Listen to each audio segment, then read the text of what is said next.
Hello and welcome to the first of several video lessons on how to create documents for the Computers Essentials class. This first document we'll be creating is letter number 1 from the letter packet.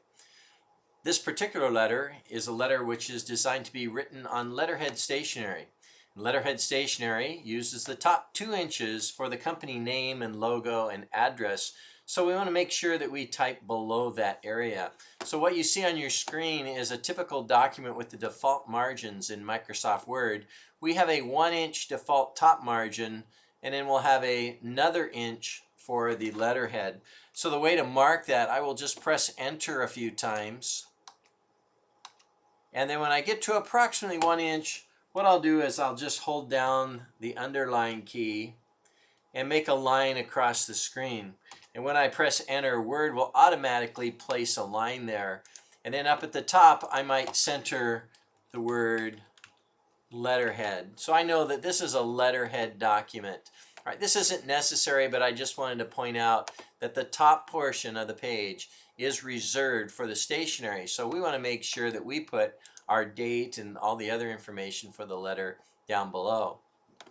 So the date should be about 2.5 inches down the page. And you can see that I have my paragraph sign showing.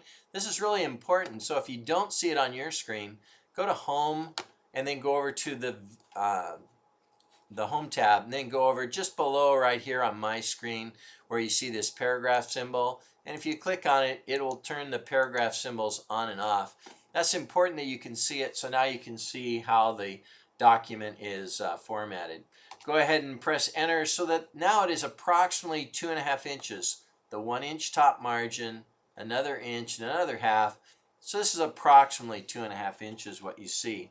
And at this point, I'll go ahead and type the date, which listed in letter number 1 is March 4th, 2006. If you want to use a current date, that's okay too. Now after the date, we want to press enter 2 times so that we have a little bit of spacing between the date and what is called the inside address. The inside address is the name and address of the person you are writing the letter to. In this case, it's Mr. Nigel P. Byers. So I'll go ahead and type Mr. Nigel P. Byers. All right. And then I don't want to press enter because that will double space. I want to hold down shift and then press enter. Now it only goes down 1 space. Notice the little arrow after Byers instead of the paragraph sign. And I'll type the name of his school. It is Central High School. And then once again, shift and enter. And now I'll put in the address, 65 Union Avenue, shift and enter. And it is located in Memphis, Tennessee. Notice the 2 capital letters for the state. And then the zip code, in this case a 9-digit zip code, 38103-2745.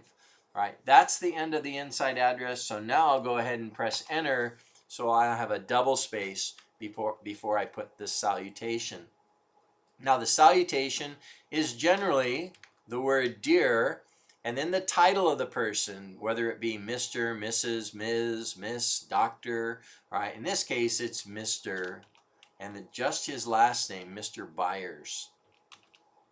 All right, you notice that I put a colon there at the end, and there's a colon on the document. This is called close punctuation. That is totally optional.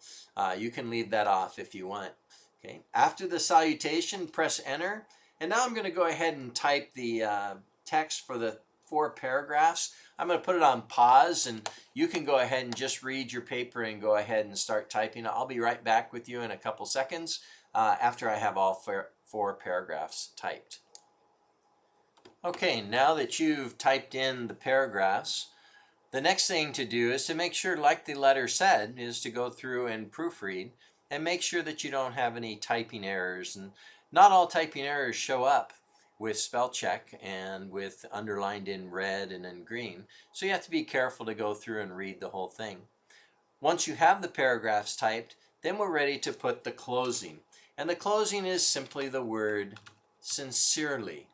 All right, and because I used the colon up above after this Dear Mr. Byers, I'm going to put a comma after sincerely. And then at the top, you notice that I put an extra blank line between the date and the inside address. To balance it out and to give myself room to type, I'm going to do the same thing down at the bottom, and then I'm going to type my name. Now you should type your name as well down at the bottom of the screen, and there we have our letter done for letter number 1.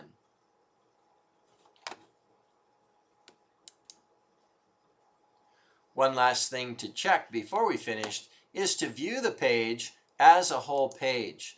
So I'll go to View and One Page, and there you can see my page with the letterhead stationary. It's actually well placed on the page. You don't want it exactly centered up and down on a page. That would make it look too low. This is actually what we call reading level. It's just above center, and a typical letter will be spaced approximately like this. I can go in when I'm finished and turn off the paragraph signs, and now you see what a correctly formatted business letter looks like. When you're done with this, go ahead and email me the completed letter.